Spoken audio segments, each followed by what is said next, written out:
오늘의 정치 속풀이 세 분과 함께합니다. 일편단한 입단 파이터 박상주 전 국민의힘 대변인, 책임감 요정 기인84 이기인 개혁신당 사무총장, 정치 읽어주는 스나이퍼 장해찬 전 국민의힘 청년 최고위원 함께하겠습니다. 어서 오세요. 안녕하십니까. 예, 오늘 저희가 좀 일찍 시작을 하겠습니다.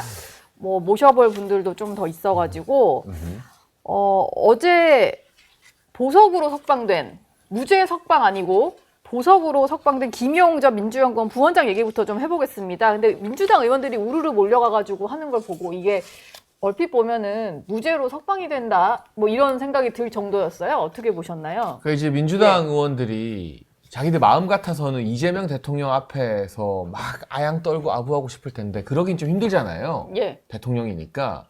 그러니 이재명 대통령이 직접 내 측근이라고 하려면 정진상, 김용 정도는 해야 된다 했던 그 좌진상 우용, 그 오른팔이라고 할 수 있는 인증된 측근들. 그렇죠. 그 김용 부원장 앞에서 저렇게 우르르 도열하듯 모여서 막 무죄다 하는 게 결국에는 이재명 대통령 보라고 하는 일 아닌가. 그럼 그 연장에서 김용 부원장의 뜬금없는 보석 인용도 뭔가 사법 절차나 공정한 제도에 의한 것이라기보다는 예. 살아있는 권력의 측근이기 때문에 가능한 일이 아니었나 하는 이 오해를, 우려를 국민들이 할 수밖에 없고요. 징역 5년이 1심과 2심에서 나왔잖아요. 네. 근데 징역 5년, 2년이 아닙니다. 5년의 실형이 선고된 사람 대법원에서 이렇게 보석으로 풀어줘도 되는 건가? 이게 일반인이나 다른 사람들이었다면 가능한 일인가? 네. 우리 법조계에 계신 박상수 변호사님께서 더 잘 알고 계시겠지만 네. 상식적으로는 납득하기 좀 힘든 것 같아요. 결국 이 사법부도 예. 살아있는 권력 앞에서는 지금 바짝 엎드리는 거 아닌가? 뭐 그런 여러 가지 좀 우려스러운 시그널들이 보이는 것 같습니다. 이게 1심에서도 보석으로 한번 풀려났었고 2심에서도 그렇고 이번에 세 번째인데 네. 저도 궁금했던 게 대법원의 사건이 계류된 상태에서 이렇게 보석 석방이 되는 게 좀 흔한 일인가요? 뭐 아예 없는 일은 아닌데 네.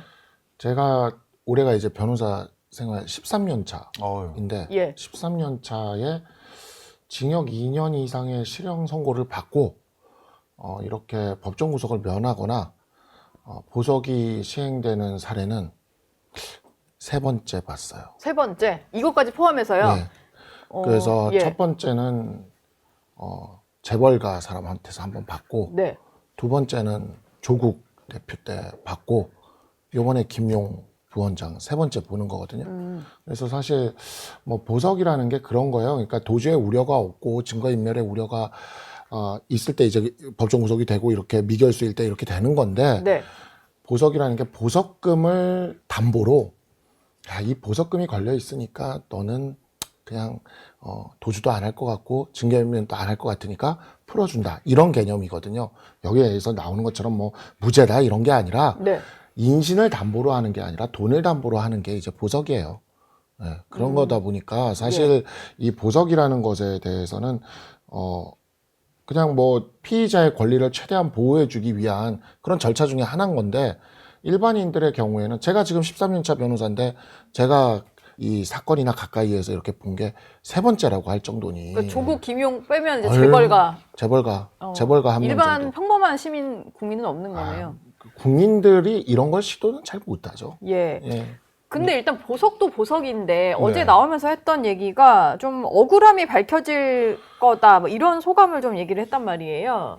제가 알고 있는 보석은 이제 김용의 편의를 주겠다라는 느낌보다는 지금 세 가지의 조건이 달려 있는 거잖아요. 5천만 원 보증금 걸려 있고, 예. 주거 제한 걸려 있고, 그리고 검찰 조사에서 정해진 일시와 정해진 장소에 반드시 출석해야 된다라는 그 조건이 달려 있는 거라서. 그리고 지난해가 아니죠. 올해 2월 달에 2심 선고가 났기 때문에 그 구속 기간이 6개월 만기가 되면 8월 달이면 만기입니다. 네. 그럼 그냥 풀어지면 아무런 조건도 없이 풀어지게 되는 것이기 때문에 검찰과 법원의 입장에서는 이 사람은 추가적인 조사가 필요한데 만기하면은 그냥 나갈 수 있으니까 조건 붙여서 나가게 하겠다라는 게 보석이라서 예. 국민들께서 이렇게 좀 너무 특혜나 편의로 안 보는 게 좋다. 오히려 조건을 달아가지고 더 면밀하게 조사하겠다. 대법원까지 가져가겠다라고 의지를 좀 가지시면 좋을 것 같아요. 구속 기한이 좀 끝나가니까. 네, 어차피 근데- 만기니까. 근데 이제 국민들이 봤을 때는 남아서 하는 행동 자체가 뭔가 나는 억울했고 그러니까 저도 이제 뭔가 무죄를 다투겠다 이런 우리 박 변호사님 것 말씀 같아서. 이따 좀 듣겠지만 예. 헛소리죠. 김용은 무죄다 사필 규정이라는 게 헛소리인 게 이제 두 사람에게 돈을 받은 겁니다. 유동규 예. 씨한테 2011년인가 13년인가요? 1억 4천만 원의 뇌물을 받았고 1억 7천만 원의 뇌물을 받았고 거기서 7천만 원의 유죄 인정이 됐고요. 그다음에 대장동 업장인 남욱에게 정민용 도시개발공사 투자사업팀장으로부터 약 8억 4천만 원에서 6억 정도를 받았다는 것 아닙니까? 네. 심지어 2021년 1월 달에는 정민용 변호사와 이 공중전화로 세 차례 통화하면서 은밀하게 보안까지 유지하면서 범죄를 공모했다는 이야기가 또 있을 정도이고 또 본인은 억울하다고 하면서 구글 타임라인을 막 법원에 제출했잖아요. 근데 그 구글 타임라인이 알고 보니까 검증까지 거쳤는데 수정한 흔적이 있어가지고 발견이 법원에서 예, 이거는 신빙성이 낮다. 그리고 네. 원래 보통 변호사님 잘 아시겠지만 구글 타임라인을 범죄자들이 법원에 제출할 때는 이게 추가 보강 자료가 있어야 된답니다. 그러니까 그 위치에 있었을 때는 카드 사용 내역 같은 것들이 같이 뒤따라와 줘야지만 증거 능력이 타임라인만으로는 안 되고요. 네, 증거 능력이 더 확실하게 인정이 되는 건데 그런 거 없이 그냥 위치만 찍어져 있다라는 네. 거고 또 김용 의원이 폰을 2개를 썼다는 거예요. 그래서 신빙성이 낮다라고 해서 기각시킨 거거든요. 이게 죄질이 안 좋은 겁니다. 네. 그래서 구속 기소되고 1심에서도 구속되고 2심에서도 구속된 건데 그걸 가지고 김용은 무죄다, 사필 규정이다라고 하는 자체가 어불성설이에요. 뭐 네. 돈은 뭐 유동규가 받은 거다 뭐 이런 식으로 또 얘기를 막 하던데 뭔가 근데 저 억울한 누명을 쓴 궁금한 것처럼. 게 네. 징역 5년이 선고됐기 때문에 구속 기간은 상관없지 않아요? 6개월 만기라는 거 아니요. 아닙니까? 그거는 상관이 있는데 왜냐면 아직 미결수니까 그거는 상관이 있는데 확정 판결이 나기 전에. 예, 확정 판결이 전문지식 나기 나옵니까? 전이니까. 예, 근데 그러나 미결수, 네. 예, 미결수니까 왜냐면 6개월이 끊어가는 거기 때문에 1, 2, 3, 6개월씩 가는 거는 그건 맞아요. 그래서 지난번에 김용현 국방부 장관 사례도 그 보석 관련 사례에서 우리가 그렇게 이야기를 했던 건데 제가 네. 왜 이 얘기를 드리냐면 이 상고심이에요. 음. 법률심입니다. 그 사실관계는 이미 항소심에서 확정이 됐어요. 끝났고.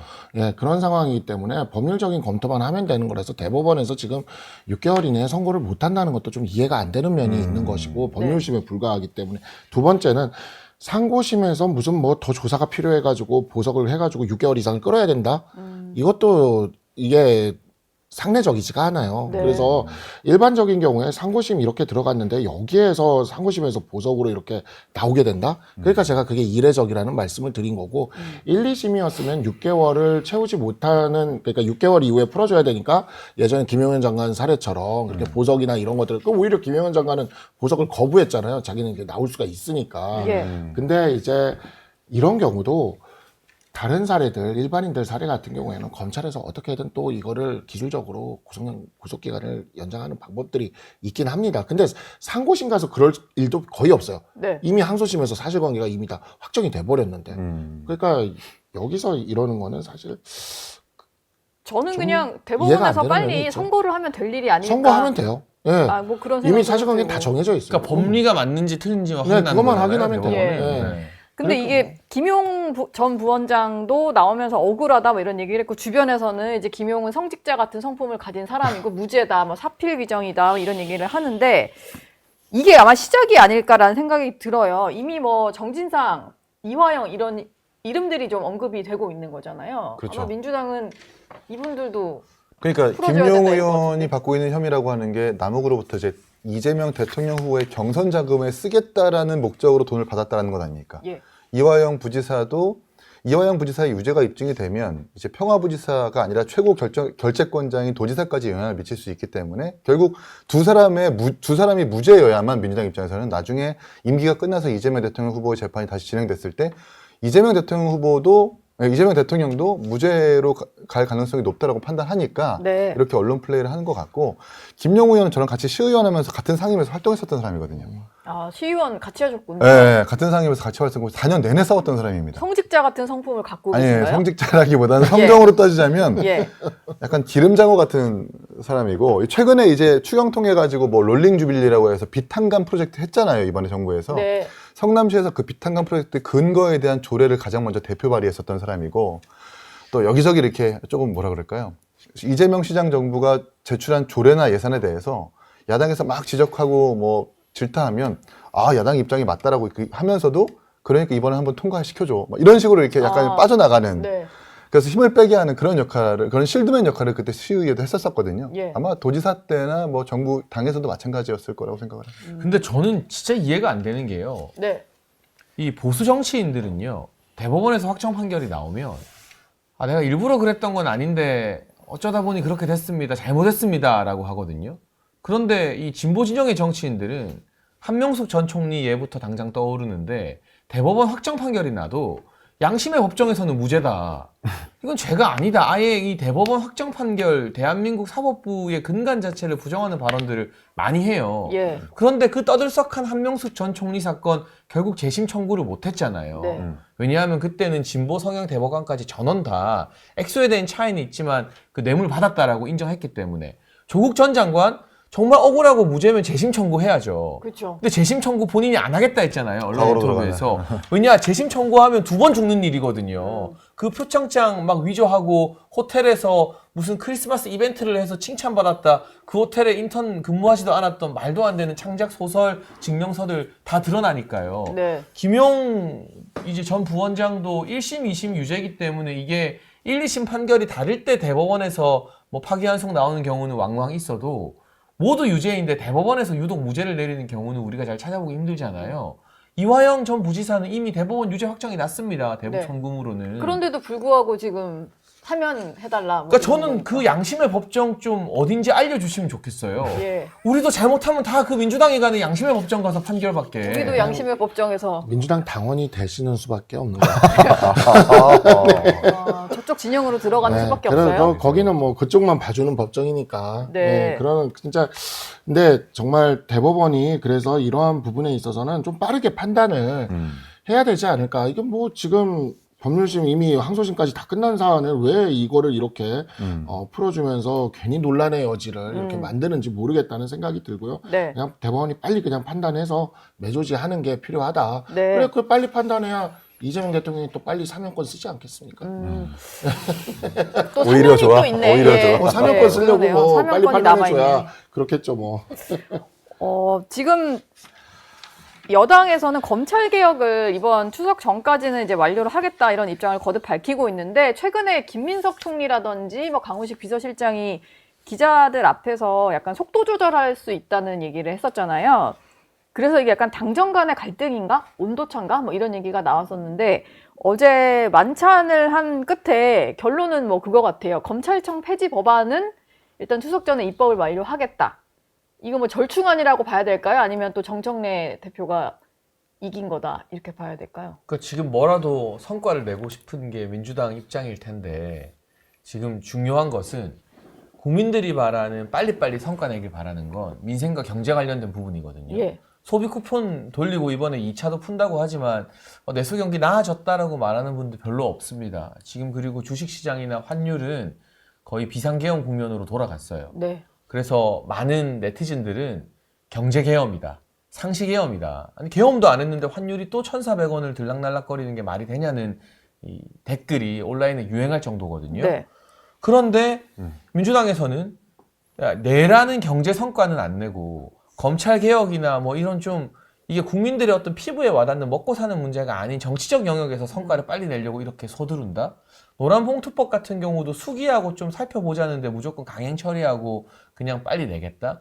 이런 성과를 바라는 게 아니거든요. 네. 그래서 저는 정청래 대표가 키를 잡고 뭔가 빨리빨리 하겠다는 데 있어서 어느 정도 힘을 실어주는 모양새지만 이게 결국에는 더 큰 역풍으로 돌아올 수밖에 없다.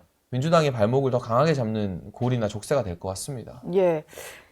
이게 근데 속도를 좀 내달라는 거는 민주당 지지자들 사이에서는 좀 그런 여론이 강한가 봐요. 이렇게 속도를 계속 내는 걸 보면 아니면 이제 뒤로 밀어놨다가는 이제 문재인 정부 때처럼 결과적으로 못할까 봐 그런 건지 왜 이렇게 좀 속도전을 강조한다고 보시나요? 그냥 전 한낱 좀 속내가 훤히 드러나는 약속 대련이라고 생각을 하고요. 똑같이 그냥 대통령실과 여당이요? 네, 뭐 속도전이라는 해석도 있지만 그냥 뭐 국합 배드캅 역할처럼 대통령은 그냥 겸양적 자세로 속도전을 이게 주문을 하면서도 당에서 이렇게 배드캅 역할을 하면서 빨리 처리하려는 듯한 그런 모습으로 저는 해석이 되는데 이 추석 전에 검찰 개혁을 하는 게 도대체 뭐가 중요한지 잘 모르겠어요. 그러니까 추석이 왜 이렇게 중요한 그러니까 거죠? 민주당 전당대회에서 선거 캠페인 마냥 추석 전에 검찰을 없애겠다라고 해가지고 당원과 지지자들에게 환호를 이끌었던 그 캠페인을 지금 진짜 국정 운영에 대입해가지고 하겠다는 건 아니에요. 네. 뭐가 중요한지 잘 모르겠고. 뭐가 중요하지? 그러니까 저는 검찰 개혁에 대해서 근본적으로 좀 반대하는 입장이거든요.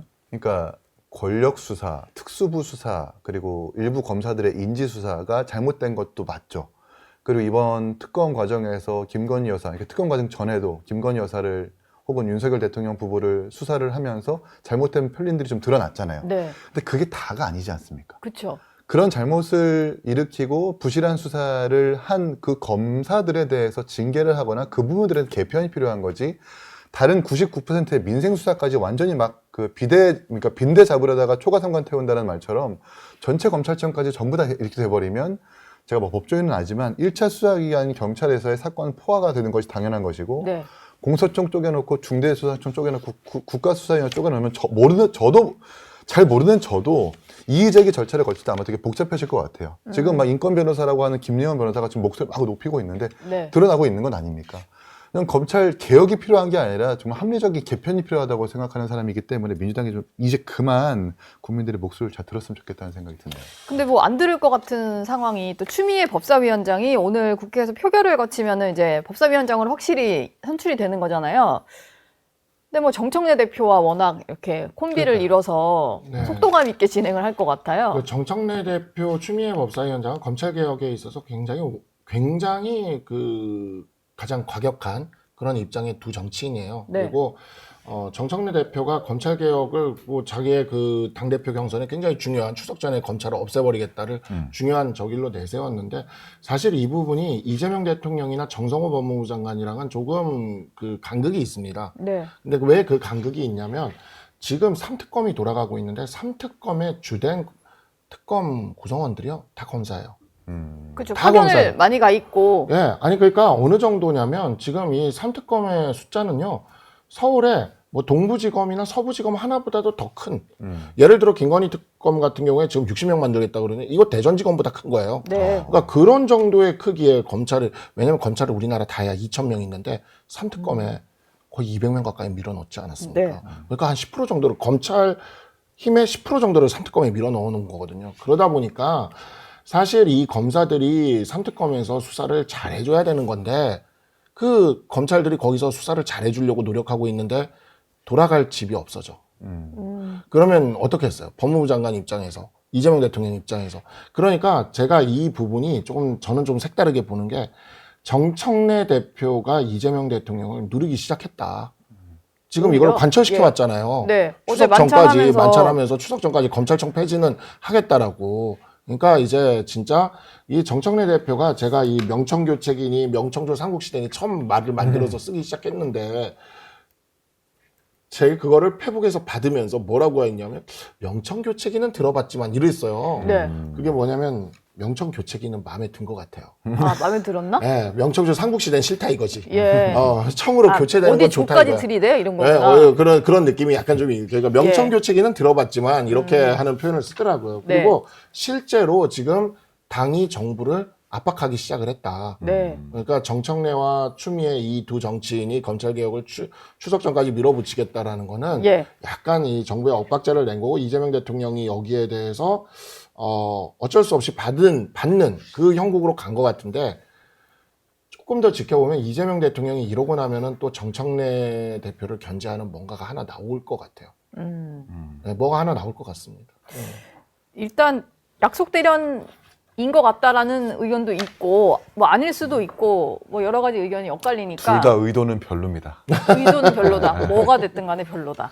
저희 영상 많이 시청해 주시고요. 좋아요, 구독, 댓글, 알림 설정 꼭 부탁드리겠습니다.